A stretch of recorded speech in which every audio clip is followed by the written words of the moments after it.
Good morning, Aletheia Church family. Wherever you're watching from today, I know that you have a desire to be encouraged. And so what we're doing is we are looking at the New Testament book of 1 John, and we are letting this letter from this pastor encourage us. Our verses today are 1 John 2, verse 7 through 11. Beloved, I am writing you no new commandment, but an old commandment that you had from the beginning. The old commandment is the word that you have heard, and at the same time it is a new commandment that I am writing to you, which is true in him and in you, because the darkness is passing away and the true light is already shining.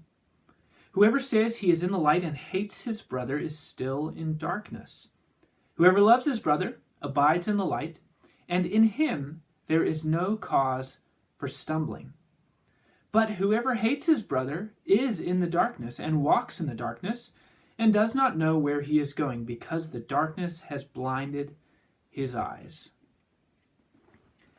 Imagine for a moment you get invited to go hike in the woods, and the person who invites you gives you an option.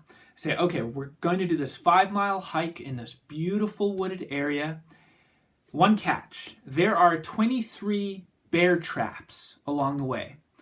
The kind which, you crank back. You've seen them in the movies. You crank back and then there's a trigger in the center, and if you step on that trigger, it clamps up and damages your foot. There are 23 of those.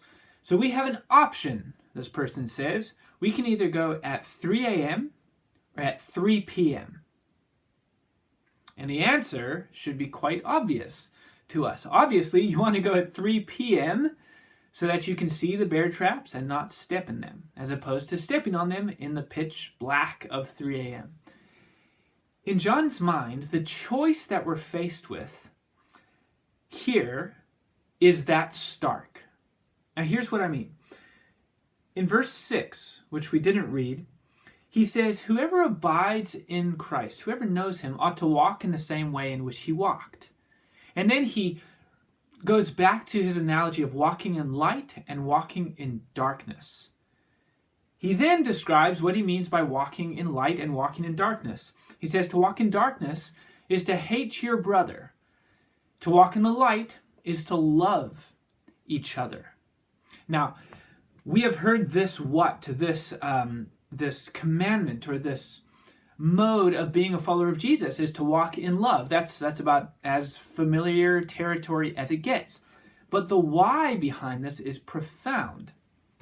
When he says, whoever loves his brother abides in the light, and in him there is no cause for stumbling.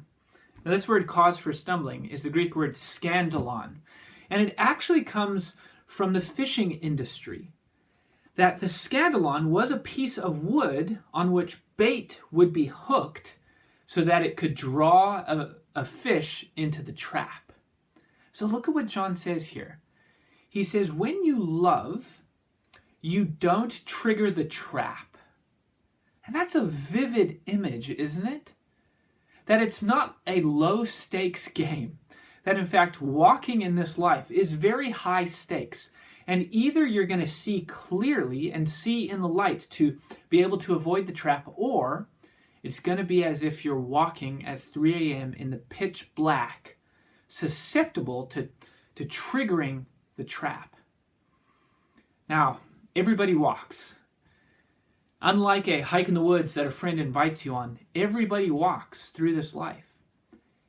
And we have a choice. Are we going to walk in the light and be able to see clearly where the danger is and avoid the trap?